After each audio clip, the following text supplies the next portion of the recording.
자, 애굽에서 요셉을 알지 못하는 새로운 왕조가 등장을 했지요. 이 왕조는 전 정권의 영향력을 말끔히 지워나가기 위해서 정치적인 결단을 내렸습니다. 특히 고센 땅에서 거대 민족을 이루며 살아오고 있는 타민족이었던 히브리 민족을 노예화하기로 결심하고 국고성을 건축하는데 인력을 동원시키게 됩니다. 자, 어려운 노동으로 그들의 생활을 괴롭게 하면 히브리 민족을 아주 손쉽게 다스릴 줄 알았습니다. 그러나 히브리 민족은 학대를 받으면 받을수록 더욱 번성해져 가게 됩니다. 자, 아마도 하나님께서는 히브리 민족에게 이런 괴로운 환경을 의도적으로 부여해 주신 것이 아닌가 싶어요. 만약에 애굽의 고센 땅에 살고 있는 히브리 민족에게 이런 핍박과 고통이 없었다면, 그냥 평화롭게 하루하루 살아왔다면, 나중에 모세가 등장해서 애굽 탈출을 이끌었을 때에 그 백성들이 모세의 말을 들었을까요? 안 들었을까요? 절대 듣지 않죠. 아니, 이렇게 좋은 곳에서 그냥 평화롭게 터전을 잘 잡아 나아가고 살고 있는데, 아니 왜 굳이 여길 떠나라고 하는 거야? 나는 출애굽 안 할 거야. 못해. 할 수 없어. 그렇게 거부했을 거란 말이죠. 여러분, 400여 년 동안 살아왔던 이 삶의 터전에서 자리를 박차고 이동한다는 것이요, 쉽게 결정할 수 있는 문제가 절대 아닙니다. 너무나도 어려운 일이기 때문에 그렇습니다. 자, 그래서 하나님께서는 이 새로운 바로 왕조를 통해서 히브리 민족의 마음을 요동치게 해서 삶의 터전을 아무런 미련 없이 한순간에 박차고 나올 수 있도록 분위기를 만들어 주셨던 것 같아요. 예, 그냥 평안하게 살면 절대로 나오려고 하질 않잖아요. 자, 어제 엊그저께 신방에 가서 했던 말씀이 있는데요. 우리 시편 107편 25절 말씀 같이 한번 읽어봤으면 좋겠습니다. 같이 읽겠습니다. 시작. 여호와께서 명령하신즉 광풍이 일어나 바다 물결을 일으키는도다. 자, 시편 기자가 우리의 인생이 망망대해를 떠가는 한 척의 배에 비유하면서 언제든지 광풍이 몰아닥칠 수 있는 인생인 것을 고백하게 됩니다. 자, 그런데 여러분, 이 바다의 광풍이 어떻게 일어나게 됩니까? 보세요. 어떻게 일어났어요? 하나님께서, 우리 여호와 하나님께서 명령하셨다고 이야기하고 있어요. 명령하셨다. 그냥 저절로 자연 현상에 의해서 일어난 것이 아니라, 우연히 일어난 것이 아니라 하나님께서 명령하셨다는 겁니다. 마찬가지로 우리의 인생 가운데서도 하나님께서 명령하셔서 광풍이 몰려올 수 있다라는 사실이죠. 바로 하나님의 특별한 계획과 섭리와 뜻이 있기 때문에 그렇습니다. 우리의 인생의 배가 떠가는 잠잠했던 바다에 광풍이 일어날 때가 있습니다. 우리는 이런 현상들을 보면서 하나님의 사인이구나라고 느끼시면 되는 거예요. 아, 이거 하나님의 사인이야. 나에게 뭔가 말씀하고 있는 시그널이야. 이렇게 눈치채셔야 되는 겁니다. 우연히 벌어진 일이 아니라 하나님의 의도하심이 분명히 있다라고 믿을 수 있어야 되고요. 그 와중에 우리는 안심하셔야 됩니다. 예. 아무리 광풍이 몰려와도 이건 하나님이 인도하시는 것이기 때문에 안심할 수 있다는 것이죠. 걱정하거나 염려해야 할 일이 아니라 하나님의 뜻이 뭔지를 물어볼 시간이라는 것을 꼭 기억할 수 있길 바랍니다. 그럼 보통 새가족분들이 신앙생활을 시작할 때 보면 아무런 이유 없이 교회에 나오기가 쉽지가 않습니다. 네. 뭔가 개인적인 문제라든가 가정적인 문제가 있기 마련이에요. 네. 가만 보면 성경에 기록된 히브리 민족의 상황과 매우 흡사합니다. 하나님께서 지금까지 그분들이 걸어왔던 그 길에서 이제 길 밖으로 나오도록 엑소더스의 상황을 만들어 주셨음을 우리는 깨달을 수 있게 되는 것입니다. 예. 그냥 아무 일 없이 평탄하게 평안하게 살고 있는 사람이 뭐하러 교회라는 곳에 나와서 신앙생활을 시작하겠냐는 거예요. 아무 이유가 없죠. 굳이 왜? 뭐하러 거길 가? 아무 이유 없습니다. 그러나 하나님께서는 어느 순간 그 사람에게 엑소더스의 환경을 만들어 주신다는 것입니다. 지금까지 네가 가고 있던 그 길, 아니 잘못된 길이야. 그 길 밖으로 나와야 돼. 이게 복음이라고 알려주시는 거고, 그래서 신앙생활을 시작하게 되는 경우가 많습니다. 예. 여러분, 우리는 그런 하나님의 계획과 섭리를 분명히 받아들여야 되는 것이죠. 그래서 하나님이 우리를 살리시는구나, 우리를 회복시키시는구나, 우리를 구원케 하시는구나, 그것을 분명히 믿을 수 있기를 바랍니다. 자, 그러니 여러분, 우리의 마음을 움직일 수 있도록 문제를 주신 것이 은혜라는 사실이죠. 우리 안에 문제가 찾아왔어요? 그러면 그것은 은혜입니다. 아무에게나 문제가 찾아가지 않습니다. 그 문제 때문에 가던 길을 벗어나고 싶고 또 새로운 길로 나아갈 수 있도록 도전하고 시도할 수 있는 마음을 주신 것이 너무나도 큰 은혜라는 것이죠. 자, 그러므로 우리에게 어떤 환난이나 고통이 찾아와도 분명한 주님의 뜻이 있다는 것을 믿을 수 있길 바랍니다. 죽고 망할 문제가 아니라 살리고 회복시킬 수 있는 기회라는 사실 분명히 깨달을 수 있기를 바랍니다. 우리 옆 사람에게 이렇게 인사했으면 좋겠습니다. 문제가 아니라 문제 없는 것이 문제입니다. 할 수 있겠어요? 문제가 아니라 문제 없는 것이 문제입니다. 참 말도 잘 만들어내죠? 문제가 아니에요. 문제 없는 것이 문제입니다. 문제가 없으면 여러분 대번 등이 따시고 배가 부르게 되잖아요. 그러면 나태해집니다. 신앙적으로도 주님 앞에 나오지 않습니다. 예배 소홀히 합니다. 기도 안 합니다. 말씀 읽지 않아요. 이게 큰 문제죠. 이것처럼 큰 문제가 어디 있습니까?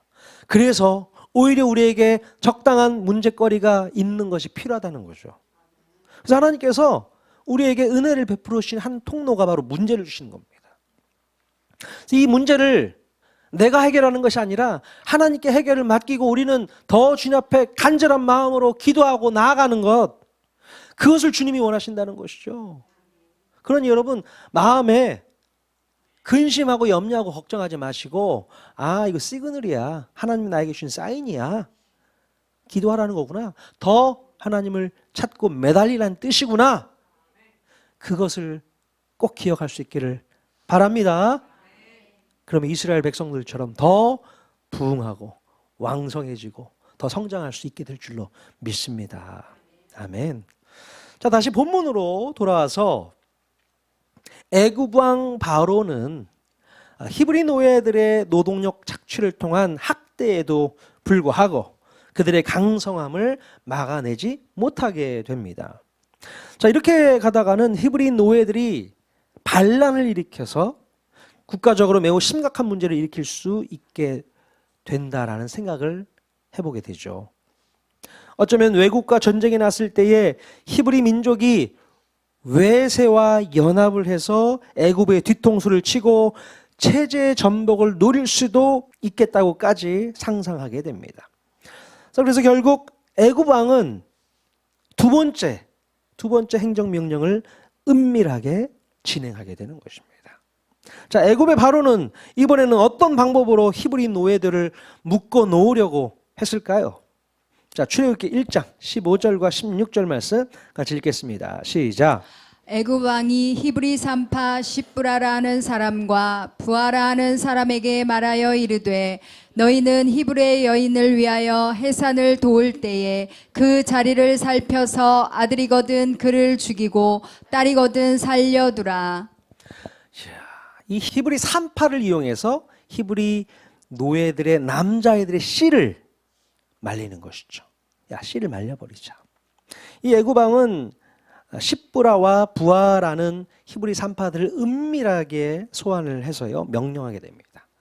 히브리 여인들의 해산을 도울 때에 만약에 아들을 낳게 되면 출산할 때 가족들 몰래 그 아들을 죽이고 딸을 낳게 되면 그냥 살려둬.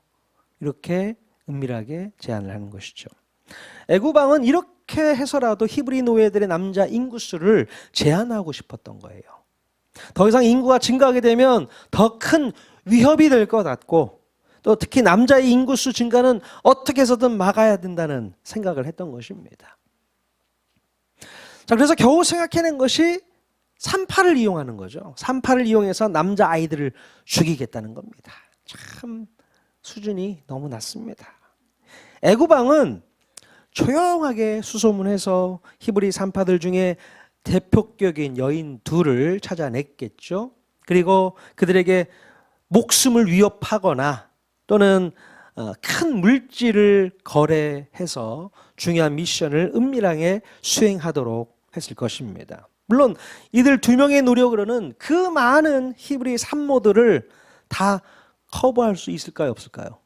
못하죠. 그래서 그 외에 산파들의 명단을 입수해서 똑같은 조건으로 거래하지 않았을까 싶습니다. 그때 당시 히브리 인구가 얼마나 됐을까요? 뭐 최소한 200만 명 이상 된다고 했잖아요. 그 중에 산모들, 아주 그냥 왕성하게 출산을 하고 있는 히브리 산모들이 꽤 많았을 거란 말이죠. 그러니 이 두 여인 가지고는 감당을 할 수가 없잖아요.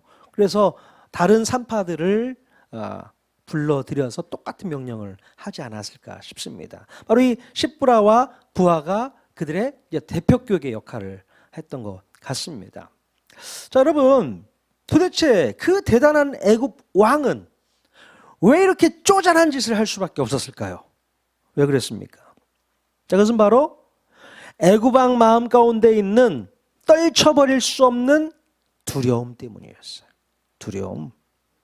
애굽의 바로는 단순히 한 나라의 왕이라기보다는 신적인 존재였잖아요.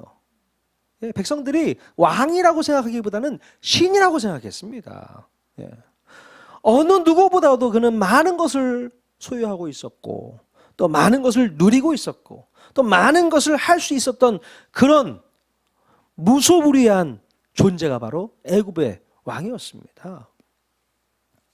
이 왕 한 사람을 위해서 모든 백성이 존재하고 또 이 사람의 말 한마디에 모든 백성이 움직일 수밖에 없는 것이죠. 나라의 모든 재산이 그의 겁니다. 군대를 동원할 수 있는 강력한 힘도 있었고요. 그래서 세상에서 남부를 곳이 없는 사람이 바로 애굽의 바로였다는 것입니다. 그런데 이런 대단한 왕의 마음 가운데 무슨 마음이 있었다고요? 예, 출애굽기 1장 10절에 보니까 두렵건대 라는 마음이 표현이 기록되어 있습니다. 자, 도대체 바로 왕은 뭐가 그렇게 두려웠을까요? 뭐가 그렇게 두려웠을까요? 바로는요, 자신의 자리를 빼앗길까 봐 두려웠고요. 자신의 소유를 빼앗길까 봐 두려웠고 자신의 권력을 빼앗길까 봐 두려웠던 것입니다. 자, 그런데 그 두려움을 주는 대상이 고작 히브리 노예라는 사실이 더 놀랍습니다. 노예 때문에 두려운 거예요. 어쩌면 노예들에게 노예가 되어버린 왕이라고 표현할 수 있을 것 같습니다. 노예들의 노예가 되었다. 예. 자, 모든 것을 가졌지만 그 두려운 마음 때문에 행복하지 않았던 왕. 이게 바로 바로의 모습이었습니다. 여러분, 이 세상에는요, 이런 바로 왕과 같은 사람들이 참 많이 있습니다. 예. 누구보다도 세상에서 출세해서 나름 재산도 많이 불리고 명예와 권세도 있고 또 그래서 남들보다 많은 것을 누리면서 즐기면서 떵떵거리며 사는 사람들이 많이 있지 않습니까? 자, 그런데 그들의 마음 깊숙한 곳에는 어떤 마음이 존재하고 있을까요? 바로 애굽의 왕이 가지고 있었던 두려움이라는 감정이 그들의 마음을 불편하게 하고 있다는 것이죠. 가지고 있는 재산을 빼앗기면 어떻게 되지? 명예와 권력을 빼앗기면 어쩌지? 또 건강을 잃게 되면 어쩌지? 이런 걱정과 근심 속에서 살아간단 말이죠. 예. 자, 이런 사람들은 남들보다 많은 것을 누리기 때문에 행복할 것 같지만 절대로 행복하지 않습니다. 행복하지 않아요. 그들은 가지고 있는 것을 지키지 못할까 봐 두려움에 사로잡혀 있습니다. 이거 빼앗기면 어떻게 되지? 이런 거죠. 요즘같이 경기가 어려울 때는 더더욱 숫자에 예민해지지 않습니까? 예. 어떤 숫자에 예민합니까? 환율이 올라가고 기름값이 올라가고 물가가 올라가고 주가가 떨어지고. 예. 자, 이런 숫자들의 등락만 바라보고 사는 사람들은요, 두려울 수밖에 없는 것이죠. 하루하루가 두렵습니다. 재산이 반토막 나는 것은 한순간이기 때문에 그런 거예요. 얼마나 두려울까요? 또 높은 자리까지 올라간 사람들은 또 어떻습니까? 물론 그 자리까지 올라가는 것도 쉽지 않았겠지만 그 자리를 지키는 게 더 어렵습니다. 예? 누군가가 치고 올라오는 것이 두려워서 늘 긴장하고 있어야 되고요. 어떻게 해서든 쫓아오지 못하도록 늘 밟아줘야 되는 거고요. 예? 머릿속에는 그래서 나쁜 생각으로만 가득 차 있는 것입니다. 예? 남들을 비방하고 흑색선전하고 어떻게 해서든 흠집을 내려고 불철주야 노력하는 것이죠. 예. 여러분, 이런 사람들은 사는 걸까요? 사는 게 아니죠. 행복하지 않습니다. 절대로요. 행복하지 않습니다. 혹시 여러분들 중에 이런 것들 때문에 두려워한 분들이 저는 없기를 바랍니다. 예. 사도 바울의 고백처럼 모든 것에 자족하기를 저는 여러분들이 다 배우셨으면 좋겠습니다. 자족할 수 있어야 돼요. 자족함이 없으면 감사가 없고요. 감사가 없으면 기쁨도 없고 행복도 없습니다. 늘 이만하면 됐다. 이만하면 됐다. 자, 그런 자족이 있어야만 감사가 나올 수 있는 거죠. 야, 그래도 감사하다. 감사하다. 감사한 마음이 나올 때에 행복이고 기쁨이 있는 거 아니겠습니까? 근데 감사가 사라져버리면 행복한 마음이 사라집니다. 그래서 늘 우리가 주님께 감사하는 마음이 있어야 된다는 얘기예요. 감사가 사라지면 행복하지 않습니다. 늘 불평, 불만, 짜증이 우리를 쥐어 삼키잖아요. 그게 큰 문제인 것이죠. 내게 주신 것에 감사하면서 살면 그것이 없어도 우리는 감사할 수 있다. 예. 그것이 없어도 그래, 뭐 충분히 누렸어. 괜찮아. 자, 욥기에서 욥이 이런 고백을 하는 것을 볼 수 있잖아요. 자, 1장 21절 같이 한번 읽어보겠습니다. 시작. 내가 모태에서 알몸으로 나왔사온즉 또한 알몸이 그리로 돌아가올지라 주시니도 여호와시오 거두시니도 여호와시오니. 네. 주신 분도 누구? 여호와. 거두시는 분도? 예. 다 이유가 있으시니까 주셨겠고 이유가 있으니 가져가시겠죠. 여러분, 여호와 하나님을 신뢰할 수 있기를 바랍니다. 우리의 생각보다 더 큰 뜻을 갖고 계신 분이시기에 우리에게 주신 것도 은혜고 가져가신 것도 은혜인 줄로 믿습니다. 가져가실 때는 이거 왜 가져가십니까? 막 속상해서 항의하고 그러는데요. 여러분, 그러지 마십시오. 필요 없는 것이고 또 지금 있으면 안 될 것이기 때문에 가져가시는 거잖아요. 그리고 더 다른 것을 주시기 위해서 또 계획하고 계실 거라고 저는 믿습니다. 늘 자족하는 마음, 그 마음 품고 살아갈 수 있길 바랍니다. 자, 그런데 오늘 읽은 본문에 보면요, 바로 왕에 비하면 정말 먼지와도 같은 존재, 바로 두 여인이 등장하게 되는데요. 이들도 마찬가지로 두려움을 가지고 있었어요. 이 여인들 마음 가운데도 두려움이 있었다는 것입니다. 자, 그런데 바로가 가지고 있었던 두려움과 차원이 전혀 다른 두려움이었어요. 예. 자, 출애굽기 1장 17절 같이 한번 읽어보겠습니다. 시작. 그러나 산파들이 하나님을 두려워하여 애굽 왕의 명령을 어기고 남자 아기들을 살린지라. 자, 여러분, 이 여인들이 가지고 있었던 두려움은 어떤 두려움이었어요? 네, 하나님을 두려워했다. 자신의 것을 빼앗길까봐 두려워하는 그런 두려움이 아니라 바로 하나님에 대한 두려움. 하나님이 무서워가 아니라 하나님에 대한 경외심. 이걸 말하는 거거든요. 이 여인들은 그 대단한 애굽 왕의 명령을 무서워하지 않았어요. 오히려 하나님을 두려워해서 왕의 명령까지도 어기게 됩니다. 왕의 명령에 불복함으로 자신들의 가장 소중한 목숨을 잃는다고 해도 그런 것에 두려움을 갖지 않았습니다. 오로지 하나님에 대한 두려움밖에 없었다는 것이죠. 자, 이 여인들은 누구의 명령이 더 높은 명령인지를 알고 있었던 것이죠. 아무리 애굽의 왕이라고 하더라도 그들이 믿고 있던 여호와 하나님이 더 크고 높으신 신이라고 확신하고 있었던 것입니다. 아무리 애굽이 신처럼 여겨지는 존재를 하더라도 하나님이 그 위에 있잖아. 그것을 인지하고 있으니 오히려 바로의 명령보다 하나님의 명령이 더 우선한다고 생각을 했던 것입니다. 그래서 자신의 목숨을 잃을지언정 하나님께서 주신 생명을 살리려 했던 그런 산파들의 노력이 있었던 것입니다. 그리고 자신들뿐만 아니라 다른 산파들에게도 하나님을 두려워할 것을 요구하고 요청하지 않았을까 싶습니다. 야, 바로의 말 듣지 말자. 우리가 정말 하나님을 더 두려워해야 돼. 하나님이 더 크신 분이야. 바로가 목숨을 빌미로 명령을 내렸지만 그것 갖고 두려워하지 말고 하나님을 더 두려워하자. 이렇게 다른 산파들을 설득하지 않았을까 생각이 들어요. 예.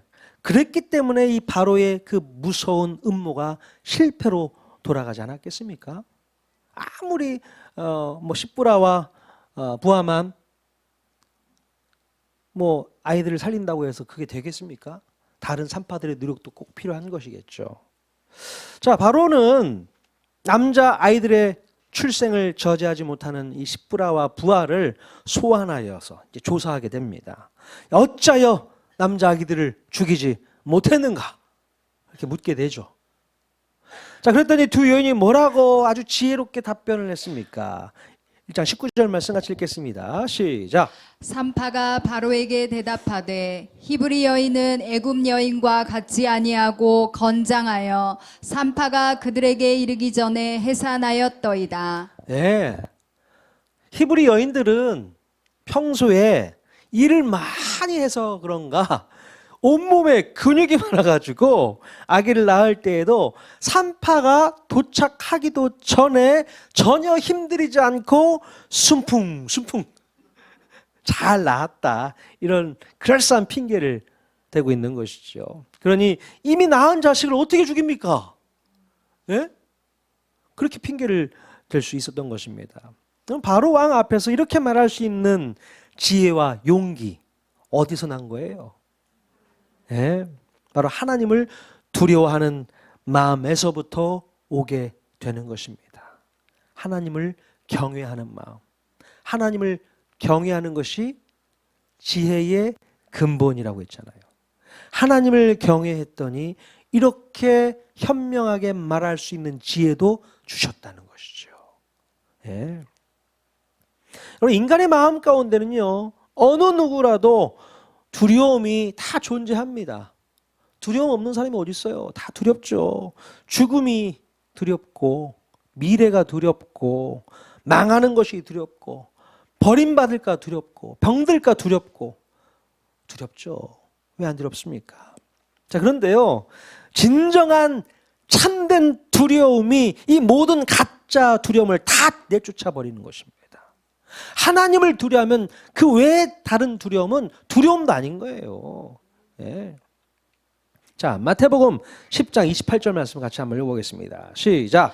몸은 죽여도 영혼은 능히 죽이지 못하는 자들을 두려워하지 말고 오직 몸과 영혼을 능히 지옥에 멸하실 수 있는 이를 두려워하라.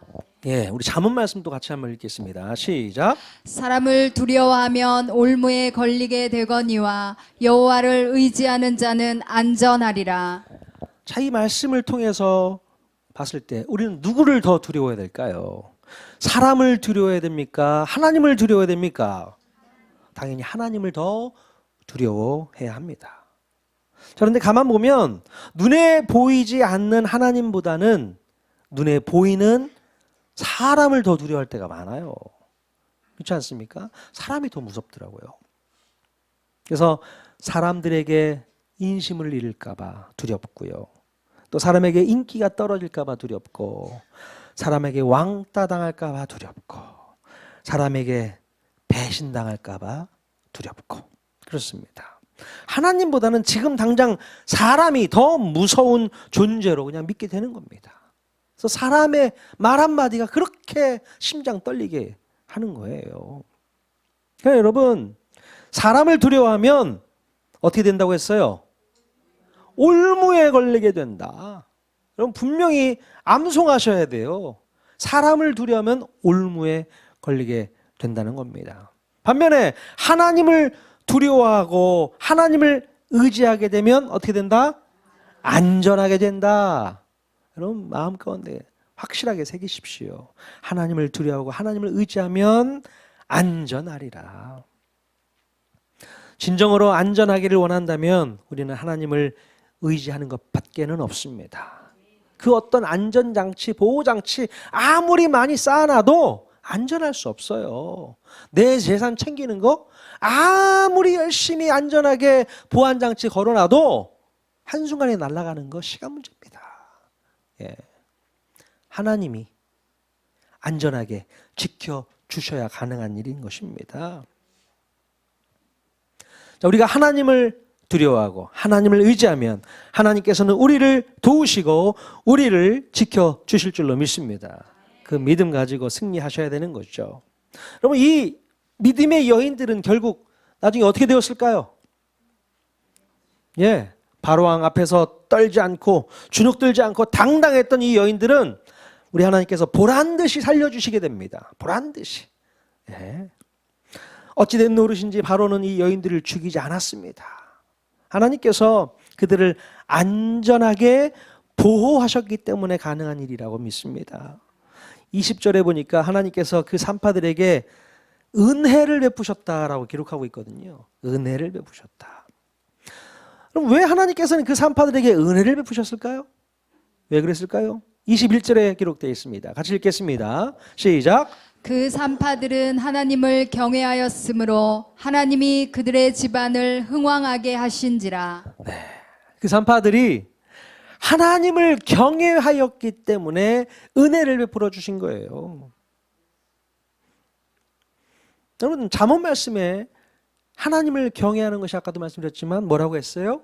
지혜의 근본이라고 얘기하고 있습니다. 하나님을 경외했던 산파들은 하나님의 지혜를 가지고 하나님의 뜻을 지킬 수 있었던 것입니다. 그래서 결국 그들의 집안까지도 흥황할 수 있는 복을 누릴 수 있게 되었던 것이죠.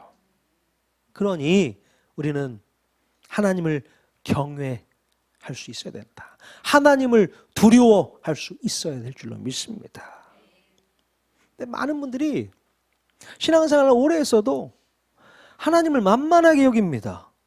하나님을 두려워할 줄 몰라요. 그냥 편하게 신앙생활, 예배생활 하는 것 같습니다. 우리가 예배를 잠깐 이 시간 드려도요, 신령과 진정으로 하나님 앞에 예배하는 그 마음 가지고 나오셔야 되는 거죠. 예배를 그럼 보러 오는 게 절대 아닙니다. 예배는 여러분이 경건한 마음을 가지고 드리는 거예요. 간절한 심령으로 드리는 마음, 그 마음으로 예배를 드리는 겁니다. 이것이 하나님을 경외하는 시작인 줄로 믿습니다. 예. 그냥 편하게 하나님 부를 수 있는 그런 분이 아니세요. 예? 만만하게 여기지 마십시오. 하나님 그런 분 아니세요. 하나님은 경외받기에 충분하신 분이시고 우리가 하나님을 두려워할 줄 아셔야 되는 겁니다. 그래야만 진정한 그런 마음이 우리에게 있어야만 우리가 유사시에 하나님을 더 생각할 수 있게 되는 것입니다. 평상시에 하나님을 경외하는 마음이 없으면 사람을 두려워할 수밖에 없어요. 사람 따라가게 됩니다. 사람 때문에 해야 될 일을 하지 않고 하나님을 잊어버리게 되는 겁니다. 아시겠습니까? 늘 평상시에 여호와 하나님을 경외하는 마음을 깊이 가질 수 있기를 바랍니다. 그럼 비록 산파들의 신분은 어떤 신분이었어요? 애굽의 노예였죠. 또 연약한 여인이었고 또 아무 내세울 곳 없는 형편과 처지라고 해도 하나님을 경외하는 온전한 믿음이 있었기 때문에 하나님께서는 그들을 사용하셨어요. 예? 그들을 통해서 세상을 변화시키고 바꾸시고 회복하셨던 것입니다. 그런데 여러분, 세상에서 출세해서 남들보다 위에 있고 권력을 휘두르면서 잘 먹고 잘 사는 양반들을 보면 고작 자기 것을 남들에게 빼앗기지 않고 끝까지 지키겠다는 데 목숨을 거는 거예요. 야, 이런 분들을 하나님께서 쓰시겠습니까? 심지어 남을 죽이기까지 하려고 하지 않습니까? 그래서 내 것을 지키겠다. 이 히브리 3파와 비교해 보면 정말 대단한 양반들이지만 우리 하나님께서는 히브리 여인들을 사용하시죠. 그게 하나님의 법칙입니다. 하나님을 경외하는 사람들을 쓰시게 되어 있습니다. 여러분, 이런 교만한 사람들을 통해서는 하나님께서 절대로 일하지 않으세요. 예? 비록 내가 소중하게 여기는 것을 빼앗길지언정 하나님을 두려워할 수만 있다면 하나님께서는 그 마음을 기쁘게 여기시고 우리를 쓰시게 될 줄로 믿습니다. 예, 그렇게 쓰임 받아야죠.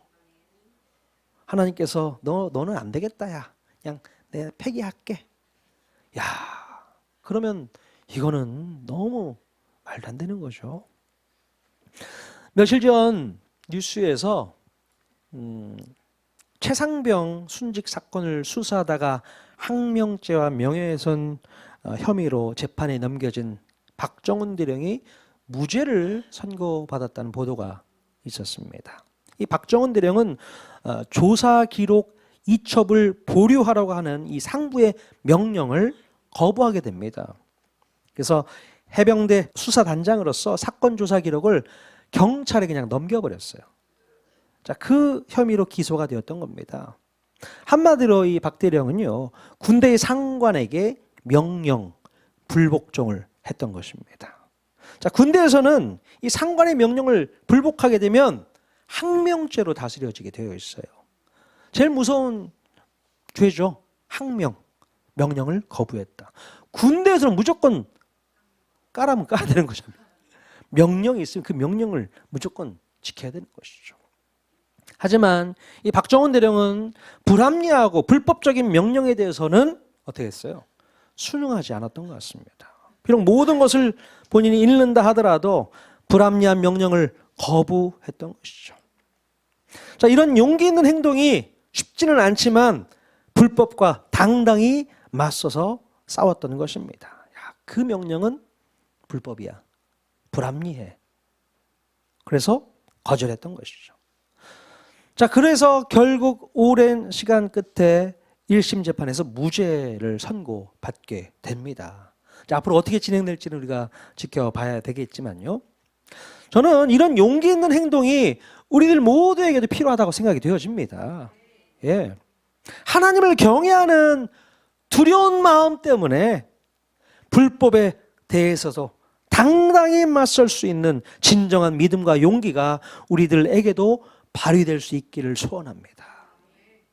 우리는 하나님의 법이 더 위에 있는 사람들이에요. 세상의 법, 그 법이 하나님보다 우선할 수 없습니다.